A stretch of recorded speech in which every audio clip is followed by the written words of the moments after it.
মাত্র 5.7 মাত্রার ভূমিকম্প হয়েছে। আর এতেই দেখা গেছে কিছু মানুষ দৌড়ে ছাদে গিয়ে উঠতেছে, কেউ রাস্তায় চলে আসতেছে, কেউ টেবিলের নিচে জায়গা করে নিচ্ছে, আবার কেউ বা কোথাও লুকানোর চেষ্টা করতেছে।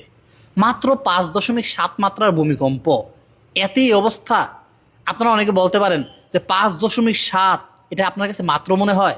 হ্যাঁ, মাত্র মনে হয়, কারণ এই ভূমিকম্পে এমন হয় নাই যে একটা শহরের হাজার হাজার বিল্ডিং ধসে গেছে। এই ভূমিকম্পে এমন হয় নাই যে একটা শহরের হাজার হাজার গাছ উপড়ে গেছে, পাহাড়গুলো ধ্বংস হয়ে গেছে, এমন কিন্তু কোথাও হয় নাই। অথচ আল্লাহ রব্বুল আলামিন সূরা ইনফিতার, যেটা পবিত্র কোরআনের 82 নম্বর সূরার মধ্যে আছে, সেখানের মধ্যে উনি বলতেছেন সেই দিনটার কথা স্মরণ করতে যখন আকাশ ভেঙে এই জমিনের মধ্যে পড়বে, তারকাগুলো ভেঙে ভেঙে জমিনের মধ্যে পড়বে, যে পাহাড় দেখছি বিশাল বড় বড় পাহাড়, এই পাহাড়গুলো তুলার মতো উঠতে থাকবে। কি ভয়ঙ্কর অবস্থা হবে তখন। আর সেই দিনটা এই জুমার দিনই হবে।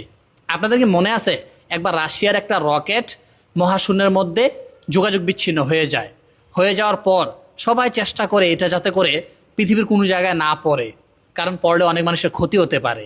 সবাই টেনশন করছিল, চাচ্ছিল এটাকে মহাশূন্যে কোথাও যেন ব্লাস্ট করে ধ্বংস করে দেওয়া যায়।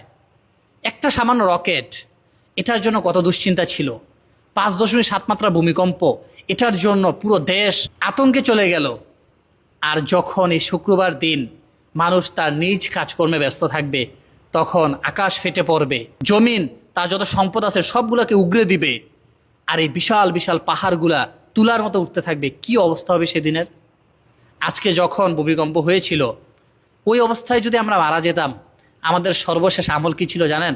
ফজরের নামাজ কয়জনে আমরা আদায় করেছিলাম? যদি ওই অবস্থায় মারা যেতেন, আল্লাহর সামনে গিয়ে কী জবাব দিতেন? আল্লাহ রাব্বুল আলামিন আমাদেরকে হেদায়েত দান করুক।